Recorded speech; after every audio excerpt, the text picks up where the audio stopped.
Dear student, ये आपका जो लेक्चर नंबर 10 है related to basic microeconomics. तो यहाँ पे हम आज जो पढ़ने वाले हैं ये आपका 4 sector model circular flow of income का। तो ऑलरेडी मैंने 2 सेक्टर भी 3 सेक्टर और ये आपका 4 सेक्टर वाला मॉडल है। तो विद फाइनेंशियल सेक्टर, तो फाइनेंशियल सेक्टर 3 सेक्टर वाला है तो उसमें भी मैंने इंक्लूड किया है, साथ ही साथ मैंने यहाँ पे 4 सेक्टर में भी वो इंक्लूड किया है।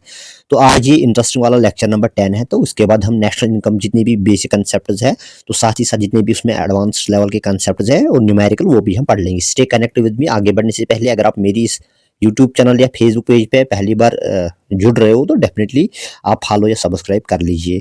तो चलो हम लेक्चर आगे डिस्कस कर लेंगे।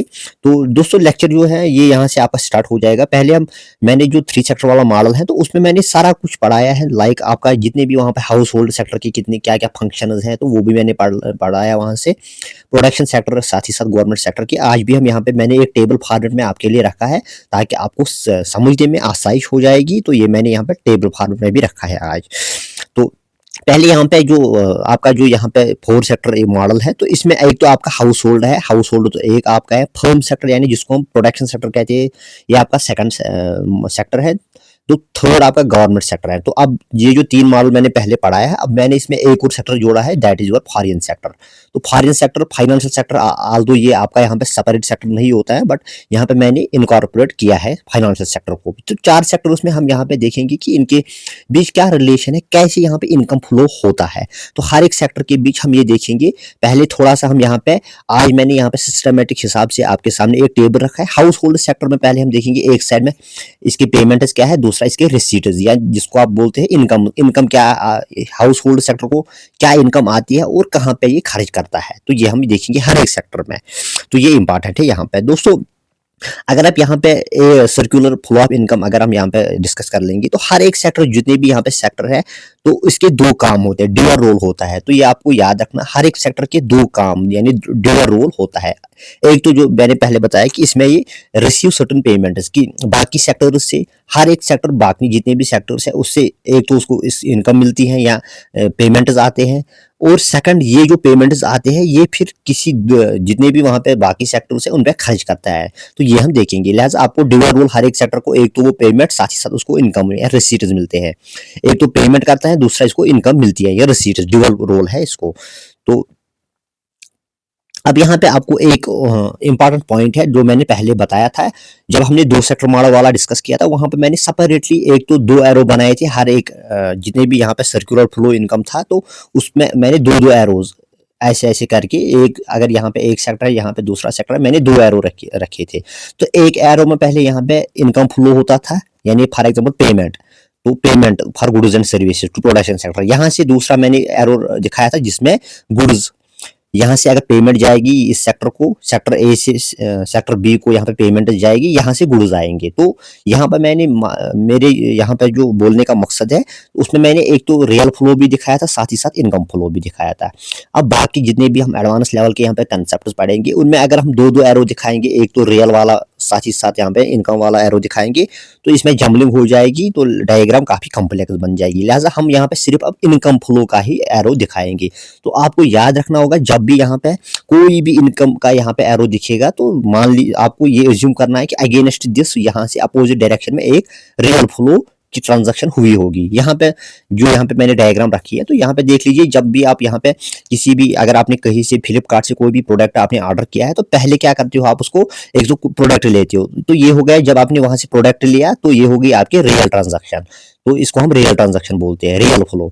तो अगेंस्ट दिस मुफ्त में तो वो आपको प्रोडक्ट नहीं देगा, तो आपको यहाँ से क्या जाएगा आपके हाथ से, तो यहाँ से जाएगी इनकम। तो दैट मीन्स हर एक ट्रांजैक्शन में दो फ्लो होते हैं, एक को हम नॉमिनल, दूसरा रियल होता है। तो ये यहाँ पे मैंने रखा है डायग्राम में। तो यहाँ पे डायग्राम में भी मैंने रखा है, एक साइड से एक का प्रोडक्ट आता है, दूसरे साइड से आप यहाँ पे उसको पैसे देते हो। तो एक तो दोनों जो ट्रांजैक्शन उनका फ्लो अपोजिट डायरेक्शन में होता है, रियल और मोनी फ्लो तो अपोजिट डायरेक्शन में होता है, ये आपको याद रखना होगा। अब यहाँ पे देख लीजिए आप, यहाँ पे मैंने डायग्राम के हिसाब से यहाँ पे रखा है दोस्तों। एक तो आपके रिसीट्स और payments of house hold sector, house hold sector के मैंने एक तो रिसीट्स साथ ही साथ पेमेंट्स रखे हैं। यहाँ पे देख लीजिए, तो ये डायग्राम आपके लिए काफ़ी इंपॉर्टेंट रहेगी, तो आपको ये डायग्राम में ज़्यादा समझ आएगा। तो प्रोडक्शन पहले मैंने यहाँ पे सेक्टर्स रखे, लाइक यहाँ पे सेक्टर जो होता है ये पहले मैंने यहाँ पे हाउस होल्ड सेक्टर रखा है। हाउस होल्ड सेक्टर की ये रिसीट्स है जो इसको इनकम मिलती है। इनकम कहाँ से मिलती है, यहाँ पे इसके सेक्टर्स है, ये यहाँ पे पेमेंट्स है। अब डायग्राम हम एक्सप्लेन कर लेंगे, यहाँ पे टेबल एक्सप्लेन कर लेंगे, तो लास्ट में हम डायग्राम एक्सप्लेन कर लेंगे। तो हाउस होल्ड सेक्टर को पहले यहाँ पे प्रोडक्शन सेक्टर से देख लीजिए, यहाँ पे उसको पहले रिसीट जो मिलती है ये आपके फैक्टर इनकम्स होते हैं। फैक्टर इनकम्स यहाँ पे इसको मिलते हैं। तो फैक्टर इनकम्स आप यहाँ पे देख सकते हो क्या क्या फैक्टर इनकम्स इसको मिलते हैं, यहाँ पे देख सकते हो आप। तो इसको फैक्टर पेमेंट मिलती है कहाँ से, प्रोडक्शन सेक्टर से। ये आपको याद होना भी चाहिए कि प्रोडक्शन सेक्टर से इसको फैक्टर इनकम मिलते हैं इन the form of ways, rent, profit and interest. तो ये आपको याद रखना होगा, क्योंकि ये तो यहाँ पे मैंने ये तो आपका इनकम फ्लो हुआ, तो आपको ये ऑटोमेटिकली समझ आना चाहिए कि अगर यहाँ पे इनकम फ्लो हुआ production sector to household sector, तो अगेंस्ट दिस यहाँ से क्या हुआ होगा, हाउस होल्ड सेक्टर से यहाँ पे प्रोडक्शन सेक्टर का यहाँ पे क्या हुआ होगा, तो अपोजिट में यहाँ पे रियल फ्लो, यानी अगर यहाँ से पेमेंट्स गई है, रिसीट्स मिले हैं हाउस होल्ड सेक्टर को, इसने तो यहाँ पे प्रोडक्शन सेक्टर को पहले फैक्टर्स ऑफ प्रोडक्शन सप्लाई किए होंगे। तो ये हर एक में आपको याद रखना होगा। अब मैं यहाँ पे नहीं बताऊंगा बार बार कि तो जब भी यहाँ पे कुछ भी ट्रांजैक्शन हुई होगी तो वहां पे दो फ्लोज होंगे, एक तो रियल फ्लो, दूसरा अपोजिट में मुनी फ्लो। तो यहाँ पे हमने सिर्फ मुनी फ्लो रखे हैं। अब देख लीजिए यहाँ पे नेक्स्ट जो उसको पेमेंट मिलेगी ये आप उसको गवर्नमेंट सेक्टर से मिलेगी। गवर्नमेंट सेक्टर से इसको पेमेंट मिलेगी हाउस होल्ड सेक्टर को, क्या मिलेगा, ट्रांसफर पेमेंट, जो मैंने पहले बताई यूनिलैटरल पेमेंट। तो unemployment allowance, old age pension, ये भी उसको एक तरह की इनकम मिलेगी। तो इस तरह करके फॉरिन हम यहाँ पे नहीं रखते हैं, फॉरिन को हम यहाँ पे एक्सक्लूड करते हैं। तो यहाँ पे फाइनेंशियल सेक्टर से इसको लोन मिलेगा, तो ये भी एक काइंड की इनकम होती है। अब पेमेंट देख लीजिए, ये जो इनकम इसको मिले है, अब इसका देखेंगे हम ये कहाँ पे खर्च करता है पेमेंट। तो पहले प्रोडक्शन सेक्टर को कंजप्शन एक्सपेंडिचर, क्योंकि प्रोडक्शन सेक्टर से इसको बहुत गुड्स की जरूरत होगी, तो यहाँ से ये प्रोडक्शन एक्सपेंडिचर पे करेगा। साथ ही साथ गवर्नमेंट को भी टैक्स देना पड़ेगा इन the form of wealth tax, income tax. इस तरह करके फॉरिन को हम यहाँ पे एक्सक्लूड ही करेंगे। तो सेविंग्स जो जितना भी अब यहाँ पे खर्च हो गया तो कुछ यहाँ पे बचेगा, तो जो बचेगा उसमें वो सेविंग्स कर लेगा फाइनेंशियल सेक्टर, जो कि आपके बैंक्स होते हैं। इस तरह करके अब प्रोडक्शन सेक्टर में भी आप देख लीजिए, प्रोडक्शन सेक्टर में क्या होता है दोस्तों, इसका जो प्रोडक्शन सेक्टर में पहले पेमेंट रिसीट्स देख लीजिए कहाँ से आएंगी इसकी इनकम।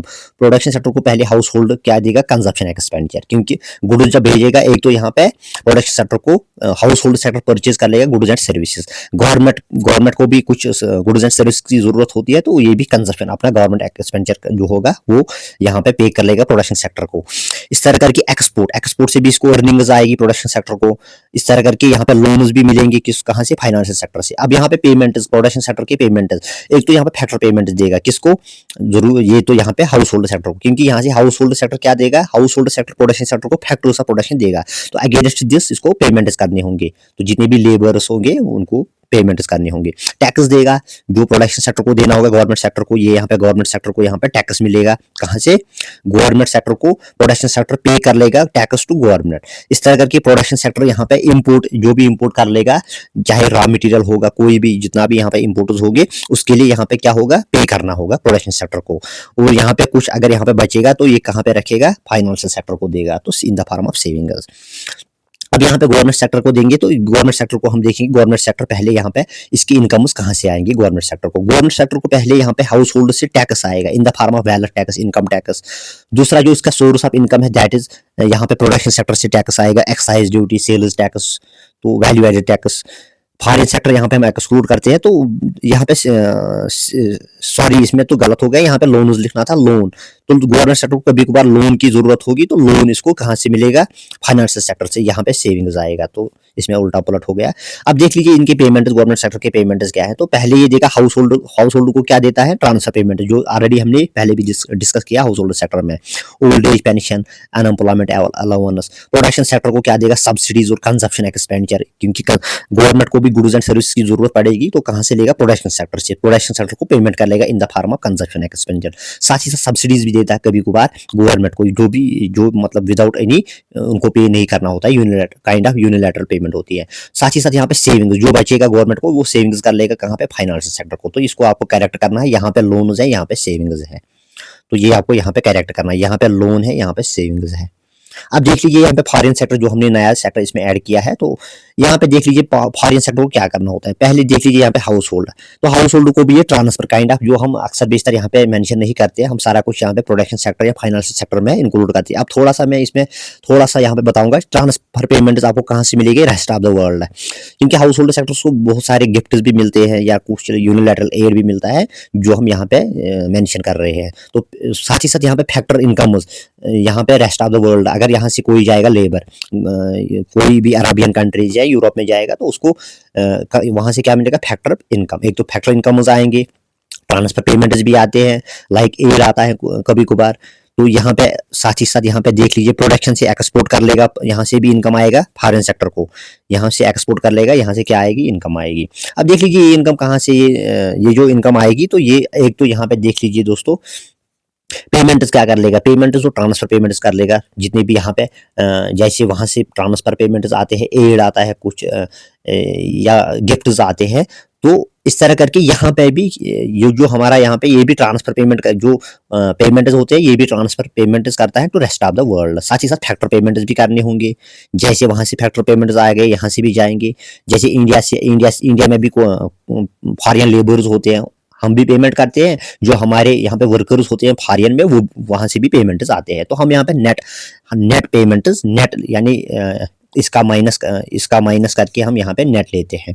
इस तरह करके एक्सपोर्ट्स जैसे हमने यहाँ पे एक्सपोर्ट्स मेंशन किए, यहाँ से इनकम आएगी। साथ ही साथ जैसे हम यहाँ पे तो इनकम हो गया, ये इम्पोर्ट्स है, सॉरी इम्पोर्ट्स, यहाँ पे इम्पोर्ट पेमेंट्स भी होते हैं, तो ये आपको याद रखना होगा। अब थोड़ा डायग्राम में हम देखेंगे, डायग्राम से आपका क्लियर हो जाएगा। ये फाइनल जो यहाँ पे जो आउटकम है इसमें जो जितने भी हमने यहाँ पे डिस्कस किया, तो ये सारा यहाँ पे हमने यहाँ पे एक ही डायग्राम में सारा कुछ रखा है। देख लीजिए, आप पहले यहाँ पे देख लीजिए हाउस होल्ड सेक्टर में यहाँ पे दोस्तों ये देख लीजिए यहाँ से क्या आ रहा है।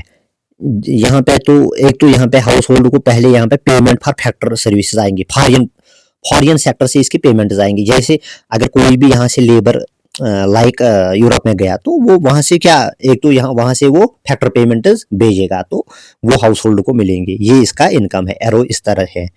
इस तरह करके फॉरेन सेक्टर से नेट ट्रांसफर पेमेंट जो हमने बताया कि इन द फॉर्म ऑफ गिफ्ट होता है, एड होता है, तो ये फॉरेन सेक्टर से हाउस होल्ड सेक्टर को मिलेगा। अब देख लीजिए हाउस होल्ड सेक्टर क्या देगा फॉरेन सेक्टर को, तो पेमेंट फॉर इम्पोर्ट्स जो गुड्स इम्पोर्ट्स हो जाएंगे तो उसकी पेमेंट्स कर लेगा। जैसे कि हमारे यहाँ पे देश में अक्सर बेशतर ज्यादातर चाइनीज गुड्स आते हैं, तो हम उसके लिए क्या पे करते हैं, यहाँ पे पेमेंट्स करने होते हैं, तो ये यहाँ से जाएगा। तो हो गया ये सेक्टर आपका। अब देख लीजिए यहाँ पे दोस्तों, अब फॉरेन सेक्टर से देखेंगे, foreign sector to firm sector. तो फॉरेन सेक्टर से क्या आएगा, यहाँ पे देख लीजिए यहाँ से एरो है, तो रिसीट्स फ्रॉम एक्सपोर्टर्स, तो एक्सपोर्टर्स यहाँ से आएंगे, इसका एक्सपोर्टर्स फर्म को हम मेंशन कर लेंगे। तो फॉरेन सेक्टर से यहाँ पे एक्सपोर्ट पेमेंट्स आएंगे, क्योंकि यहाँ पे फर्म सेक्टर जो कर लेगा वो एक्सपोर्ट कर लेगा, उसके बदले उसको पेमेंट्स मिलेंगे। तो यहाँ से क्या जाएगा, यहाँ से फर्म सेक्टर से फॉरेन सेक्टर की तरफ क्या जाएगा, पेमेंट्स फॉर इम्पोर्टर्स की पेमेंट्स जाएंगी। तो यहाँ पे जो आपका हाउस होल्ड सेक्टर है तो इसके कुछ कंजप्शन एक्सपेंडिचर होगा फॉरेन गुड्स पे, एक तो ये जाएगा, साथ ही साथ यहाँ से भी पेमेंट्स जाएगी। तो यहाँ पे फर्म सेक्टर को रॉ मटेरियल इंपोर्ट करना होगा, कोई भी चीज इंपोर्ट करना होगा तो उसके लिए उसको पेमेंट्स करने होंगे। ये तो यूजुअली यहाँ पे जो फर्म सेक्टर है इंटरमीडिएट गुड्स का यहाँ पे इंपोर्ट पेमेंट्स करता है, ये तो फाइनल गुड्स की पेमेंट करेगा हाउस होल्ड सेक्टर। अब देख लीजिए यहाँ पे गवर्नमेंट सेक्टर यहाँ पे है। हमने पहले भी डिस्कस किया कि government sector to the household को क्या जाएगा, फैक्टर पेमेंट्स। तो यहाँ पे जैसे गवर्नमेंट के कुछ मुलाजिम होते हैं उनको पेमेंट करनी होती है, जिसको हम बोलते हैं फैक्टर पेमेंट्स। इस तरह करके गवर्नमेंट यहाँ पे ट्रांसफर पेमेंट देता है, जैसे हमने unemployment allowance, old age pension, ये भी जाएगा हाउस होल्ड सेक्टर को। तो हाउस होल्ड क्या देता है इसको, टैक्स, जो हमने यहाँ से एरो के माध्यम से दिखाया है। यहाँ से देख लीजिए फर्म सेक्टर को क्या हो, गवर्नमेंट सेक्टर की तरह पहले यहाँ से payment for goods and services, क्योंकि जो भी यहाँ पे फर्म में प्रोडक्शन होगी तो उसमें गवर्नमेंट भी कुछ परचेज कर लेगा, तो उसके लिए वो पेमेंट देगा फर्म सेक्टर को। इस तरह करके गवर्नमेंट कभी कभार सब्सिडीज देता है, तो सब्सिडीज जाएंगे from government to income flow कहाँ से होगी, गवर्नमेंट टू फर्म सेक्टर। तो यहाँ से जाएगा टैक्स, जो tax in the form excise, value added tax, ये फर्म से कहाँ जाएगा, गवर्नमेंट सेक्टर की तरफ। तो एरो आपको यहाँ पे डायरेक्शन मैंने दी गई है। अब देख लीजिए फर्म और यहाँ पे देखेंगे हाउस होल्ड सेक्टर को। तो यहाँ पे फर्म अगर प्रोडक्शन कर लेगी उसको कुछ यहाँ पे फैक्टर्स ऑफ प्रोडक्शन की जरूरत पड़ेगी, लाइक लेबर, कैपिटल, एंटरप्रेन्योर। तो क्या जाएगा यहाँ से फिर, जब यहाँ से तो ऑब्वियसली फर्म से टुवर्ड्स हाउस होल्ड सेक्टर जाएगा फैक्टर पेमेंट, क्योंकि जब यहाँ पे हाउस होल्ड इसको सप्लाई कर लेगा फैक्टर्स ऑफ प्रोडक्शन, हम यहाँ पे सिर्फ इनकम फ्लो दिखा रहे हैं, इसलिए यहाँ से क्या जाएगा फैक्टर पेमेंट। अब यहाँ पे हाउस होल्डर्स को गुड्स एंड सर्विस की जरूरत होगी, लाइक फ्रिज उसका जरूरत होगा, लॉकर होगा, शूज होंगे, कुछ खाने पीने के सामान जितना भी होगा वो जरूरत होगा। तो ये क्या कर लेगा, वो कहाँ से मिलेगा उसको, फर्म सेक्टर से। तो लिहाजा फर्म सेक्टर को क्या देगा, कंजप्शन एक्सपेंडिचर। अब देख लीजिए लास्ट पे यहाँ पे आप फाइनेंशियल सेक्टर देखेंगे, तो जितनी भी यहाँ पे सेविंग्स होगी गवर्नमेंट की, ये कहाँ से कहाँ पे होंगे, ये यहाँ पे डिपॉजिट होंगे फाइनेंशियल सेक्टर यानी बैंकर्स में। इस तरह करके हाउस होल्ड की भी सेविंग यहाँ पे डिपॉजिट होगी और फर्म सेक्टर की भी यहाँ पे। तो ये सारा कलेक्ट कर लेगा, अपने पास तो नहीं रखेगा क्योंकि ऐसे तो उसको घाटा पड़ जाएगा। लिहाजा ये जितने भी सेविंग्स होंगे, तो अब ये कहाँ, एक तो अगर यहाँ पे हाउस होल्ड को जरूरत होगी तो हाउस होल्ड को देगा, तो उसमें इंटरेस्ट लेगा फाइनेंशियल सेक्टर। तो एक तो इसको भी देगा वापस, इस तरह करके यहाँ पे भी देगा loan in the form loan. Loan तो हर किसी को मिलेगा, तो सेविंग्स तीनों की है यहाँ पे, लोन भी हर किसी को मिलेगा। तो ये आपको याद रखना होगा। तो आई होप आपको वीडियो पसंद आएगा। Thank you for watching, keep supporting me.